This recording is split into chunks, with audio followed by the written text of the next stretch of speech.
Hey everyone, it's Jack, and today I'm going to set up QTile. And no, I know what you think, it's not the preferred bathroom tile of the tinfoil hat shroud. It is a window manager. So over to my right here, or maybe it's my left, I have a setup here of bspwm. This is my bspwm setup on my computer. bspwm actually has been very trouble-free, but the other day I was watching a video from Derek from DistroTube, and I forgot the title, but it was about QTile and how he had reinstalled it, and it got me kind of missing QTile again.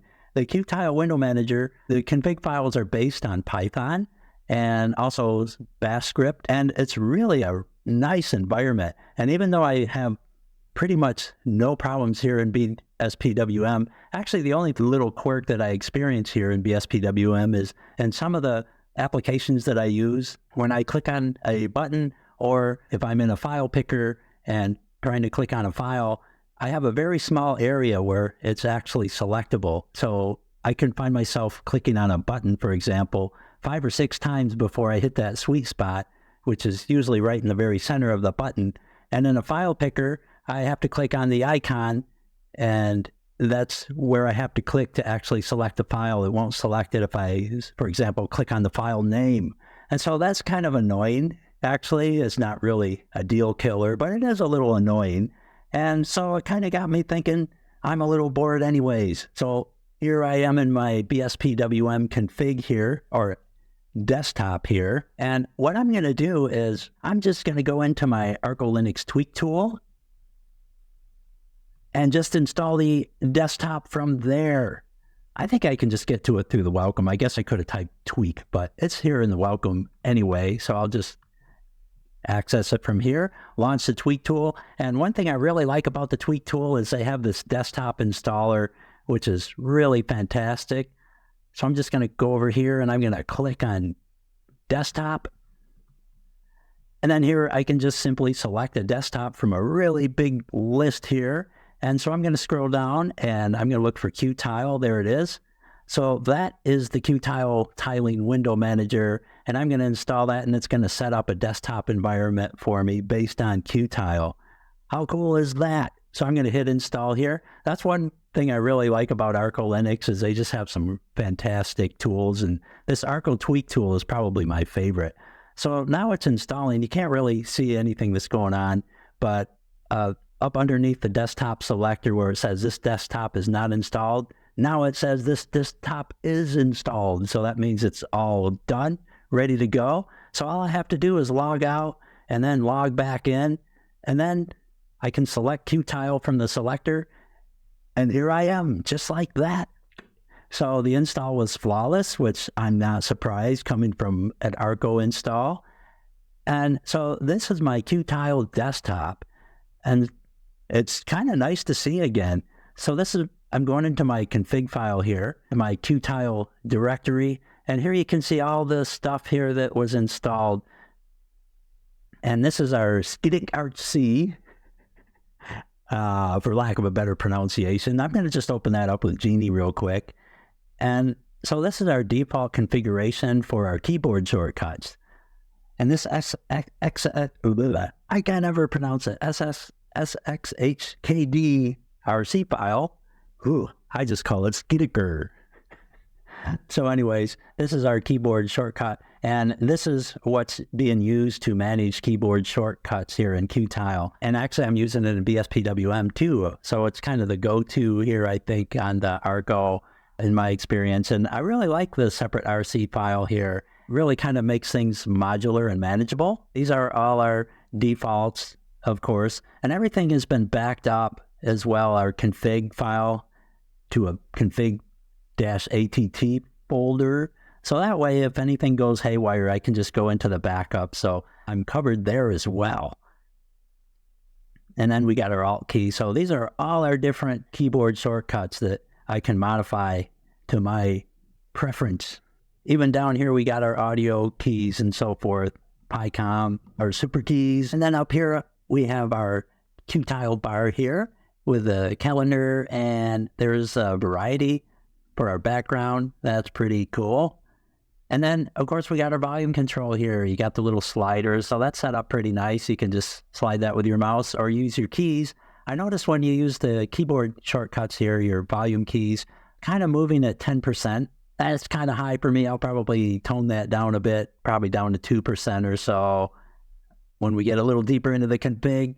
But you can still slide it too, so that's kind of a nice option. You can just use your mouse as well to tweak it. And then down here we got our Super Alt keys and all the other different combinations. It's all laid out really nice, easy to read. And so if I want to change something like here on my browser, I typically use Super B. So I'm going to just change that W to B. And then I don't have a Vivaldi installed, so I'm going to change that to Firefox. And that's better. And so that should launch Firefox when I hit Super B. Of course, I pressed Control S to save, and now Super Shift F, that refreshed QTile there and reloaded our bar, and hopefully our super config. Actually, our super config, I think, is Super Shift S. And that will reload the keyboard shortcuts here. And then Super C is our conky toggle. That's cool. Super R, that's a themer. So just to make sure I got my reload stuff right, I'm going to just do a search real quick for reload, because I can't remember what the keyboard combination would be here. So I'm going to just type that in, hit next, and there's reload QTile. It's commented out. So yeah, Super Shift R looks like the keyboard shortcut for that. Excellent. So I could have just uncomment that if I want to put that in there. And let's see if there's any other references to reload in here real quick before I jump the gun. So back in here, I'm just going to hit next again. And again. All right, so yeah, there's our reload for our keyboard shortcuts, our key bindings. So Super Shift S, so I was right about that. That'll reload the key bindings that we change here in this config file. And then if we want to reload QTile all together, like maybe when we make changes to our bar, then that'll work. So yeah, Super B did launch the browser, but now what I'd like to do is have that launch in Workspace 2. So I'm just going to jump back out here into my QTile folder and open up config.py. And this should have our window rules in here. So if I scroll down a little bit, we should find something, an area for our workspaces here. And so again, this is nicely laid out, really well organized, which in Arco fashion. So if I scroll down here we can see our group labels. Yeah, this is kind of interesting too. As you can see by default, we're using the icons for our group labels up there. And personally, I like just having the numbers, so I'll probably change that as well. And then here we got our change workspaces. And that's important too. Here we got our workspace colors for our bar up there. And I'll probably be tweaking that too. And then our widget defaults. This is our theming design here. And then down here we got our different widgets lists. So these all correspond to what we see up in the bar here. So we got our group box, which has our icons in it. And then all the various widgets, like our clock and volume control and all that. So here's our clock here, and then our sys tray at the end. So it looks like the volume control that we have on our bar is actually inside the sys tray. So that's not specified specifically there, but we could actually specify that if we wanted to add to that. But first, let's change our layout. And also, we could uncomment any of these here and just add them in. So these are all kind of additional modules that we could add in just by uncommenting these and getting rid of the little hashtags in front of them like that. So I could just do that here. This is the separator, adds a little spacer there. And then this text box, I could just kind of uncomment all that. And then the memory, and then that would actually add our memory widget in there. So if I just uncommented this whole section here and then hit Control S to save it, and then Control Shift R, it'll refresh our bar. And now you can see the memory up there showing over on the left or the right hand side. So now our memory widget is showing up there because I uncommented all that. And that's kind of cool, but I don't think I'll keep it though, but just wanted to show you how you could just modify that. So I'm just going to put that back the way it was. And now you can just see the separator refresh, and now we got just the separator. So that's what the separator looks like, in case you were curious. And so I'll just comment that back out again. Super Shift R, reload the bar, and you can see the bar disappears every time it reloads there for a second. So that's how you can tell that it's reloading properly. And that's kind of important too, to know that. So the next thing I want to do is I want to change my group labels here. Instead of using icons, like you see up there in the upper left, I want to use the numbers instead. These icons here correspond to what you see up there in the upper left. But I want to use numbers as my group label. So I'm just going to hashtag that out and then uncomment group labels and then press Control S to save it, Control Shift R to reload, and it didn't change. I guess for group labels, I'll have to log out actually to reload that to show numbers, which is no problem. I can do that. And even though it seems to be working, I uncommented Super Shift R anyway, just to be thorough. Save that, Super Shift R, and it's reloading it. And so now I relogged back in, and that worked. So I had to log out and back in again to actually get those group labels to change. So that's all right, no big deal, but at least now I know. So apparently I really had to just reload that bar from a login. And then here you can also use group labels as text as well. But for me, the numbers are my favorite. So I'm liking that too. And I'm good with that. Now let's scroll over to this section here, assign apps to groups. So I want my Firefox to open up in Workspace 2. So this is the area where I would want to change that. And right now this is all commented out. So first thing I'm going to do is just uncomment a couple of these here that I want to mess with, like Workspace 0 and Workspace 1. I'm going to uncomment those. And then I'm going to uncomment the other code that accompanies that, like the hook subscribe client and the def assign. And then down below where you have WM class and the for loop. So everything between the begin and end could actually be uncommented. So I'm just copying and pasting this instead. And so then I'm going to just manually add in Firefox here inside brackets. And then I think I'll do the same with group 0 there, just so I have that in there too. So I'll just go up and highlight that line as well. And then just add that in up above group 1 there. And just make some empty brackets. So now I got 0 and 1 uncommented that I can kind of work with there. So for now, I'm just going to use that, and I'm going to back this up because this is a Python file, so your spacing is important. And I went ahead and uncommented the other code that goes around it too, like your D equals brackets and your def assign hook and all that, the for loop down below and the WM class reference. So I got all those uncommented as well. And I could actually uncomment all these other ones too, but for now, I'm just going to do 0 and 1. And I think hook and def need to be over to the edge too. So again, this is a Python file, so your spacing is critical. Otherwise, it's not going to reload. So now I'm going to try to reload it, and it didn't work. So I'm opening up here the console, and I'm just going to vim this config file real quick because it's not liking the spacing. It's detecting that it's opened in Genie there, so I'm just going to ignore that and hit edit anyway, E. And let's just jump down here and just save it and see if the Vim will reformat it because the spacing looks like it's okay. So I'm thinking Vim might just reformat it properly. I can kind of click over and it looks like I have my spaces individualized. So that looks good. Yeah, I'm just going to write that real quick. Cool. And then I'm just going to quit out of there and try to do a refresh. Super Shift R. And nothing's happening, so something's still wrong. So I'm going to go in my console here. And yeah, my Firefox is still not opening in Workspace 2. So I'm just going to go in my console and I'm going to, first of all, do an xprop. Because I also want to make sure I got the names right. So under WM class, we got Navigator and Firefox. Okay. So let me change to my config/QTile folder.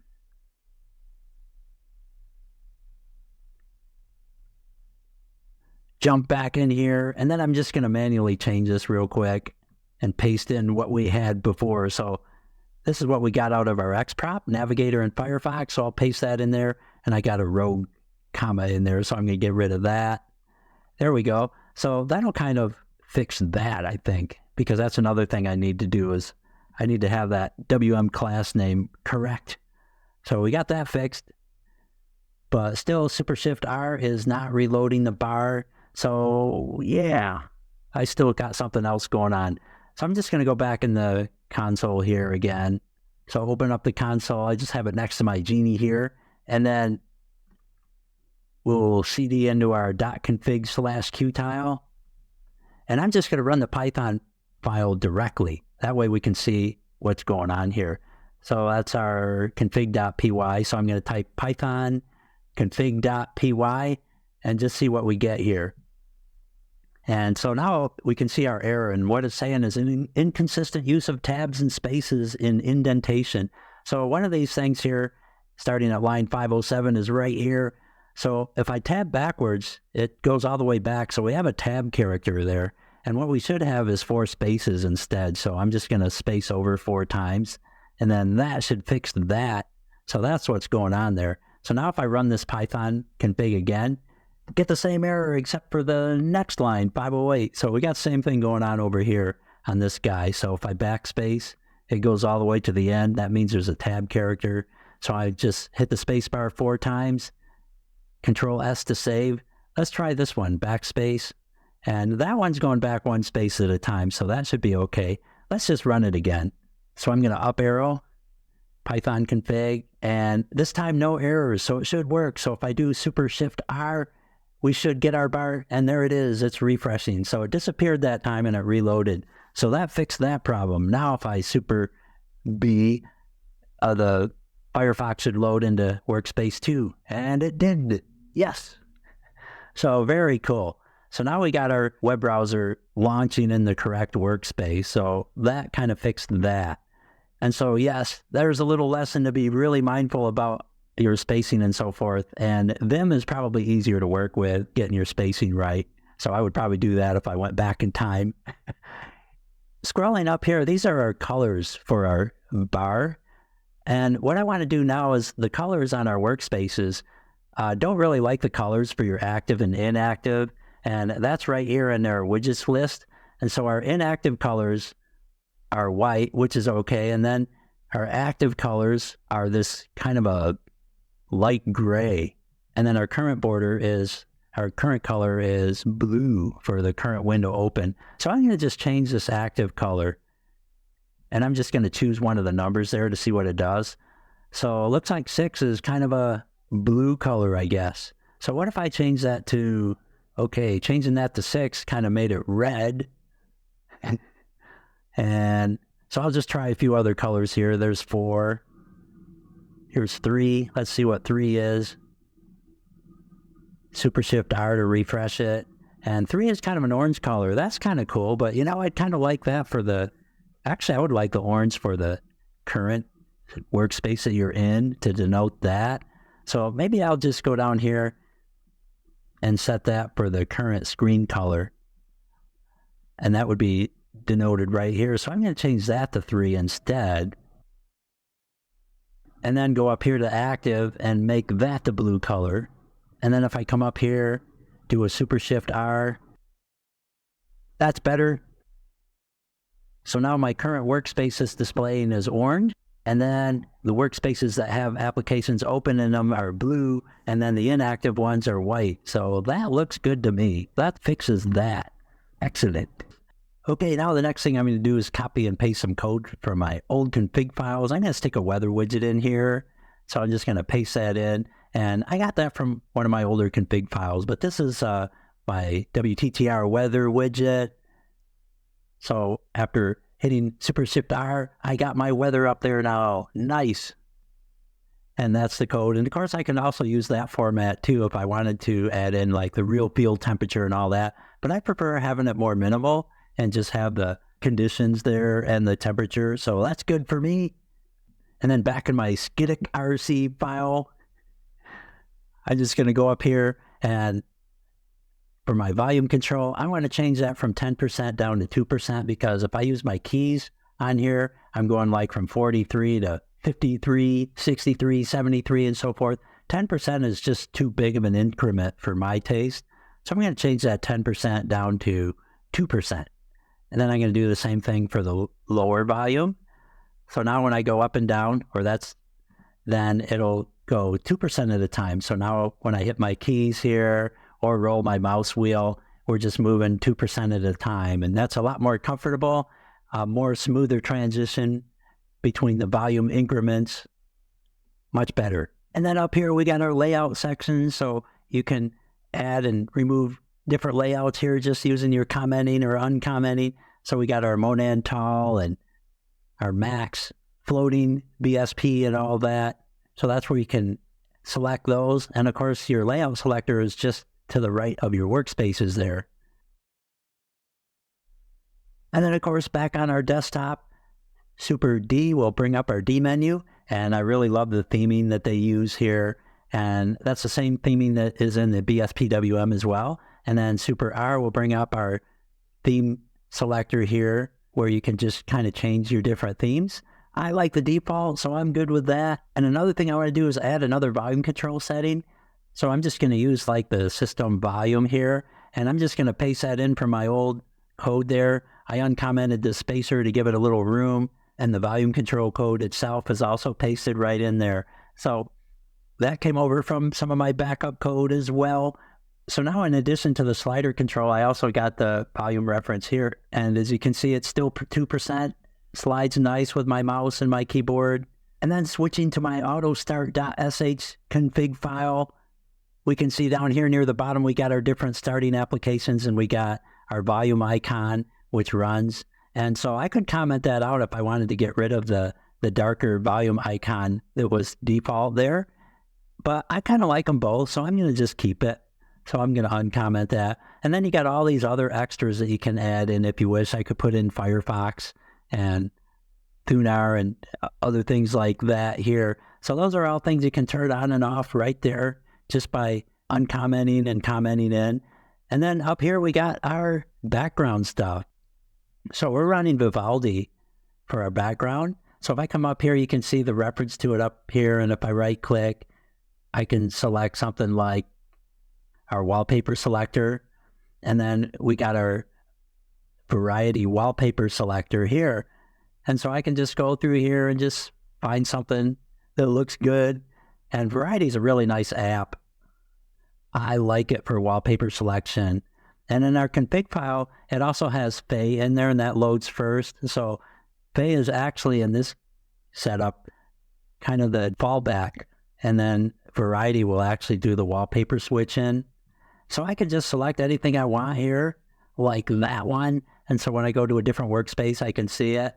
And also Vivaldi right now is configured to just randomly switch wallpapers like every 15 minutes or so. There's a blur one, that's kind of cool. So I could select that. And now we got our blur background. I kind of like this one here, so that's kind of cool. I'm going to kind of stay with that, I think. And then I'm just going to quit out of here. And then back in our config file, you can see Variety right here. Is the reference run Variety. So you can comment that out if you don't want to run Variety, and then it'll fall back to the default using Fey. And so the background is specified right here. And so you can change that path if you want to use a specific background and just stick with that all the time. So that's another option, and that's how you can easily change that. And speaking of, well, that's how I'm feeling about QTile. And unlike bspwm, I went into a couple of applications and my buttons are clicking from everywhere. So I'm not having that limited space there for an active click area on buttons and in the file chooser. So I'm liking that. That's refreshing to kind of not deal with that. But QTile is really a super window manager, and it's something I used and daily drove for a while until I got a little bored and went to bspwm. And boredom, I think, is something that tells me everything's running so great that I don't have any challenges on a major level anyway. And so that's a good thing. When I can run an environment, a desktop environment, and be relatively bored where I'm not constantly trying to fix something, that is really a good thing. And that's why bspwm and QTile are two of my top picks for window managing desktop or a window manager desktop environment, I guess, if you want to call it that. But For tiling window managers, QTile and bspwm are probably at the top of my list for an Xorg environment. Now, if I was going to run Wayland, of course, it would be Hyperlin. I really like Hyperlin, and that's an awesome one for Wayland, but I still have issues in Wayland, and they're mostly related to windowing and drag and drop issues. Minor things, nothing that would prevent me from using it, but like I mentioned in a previous video, if I'm running in a virtual environment and I'm previewing a tiling window manager environment in, say, VirtualBox or Vert Manager, and I want to use the keyboard shortcuts, I can't use them in Wayland, because if I do, like for example, if I wanted to select Super 5 to go to Workspace 5 in a virtual environment, I'll end up in Workspace 5 in my actual environment, and it'll take me away from my virtual environment. So I can't use those keyboard shortcuts inside a virtual environment using Wayland. So it kind of forces me to have to go back into an X environment to preview a tiling window manager in a virtual environment. And so if I'm making a video showcasing some virtual environment like QTile or bspwm, I cannot do that in a Wayland environment. So that is kind of a big thing for me. And that's probably my biggest complaint about Wayland that I have so far. But Wayland is just slowly evolving, and one of these days, all my little complaints will be gone.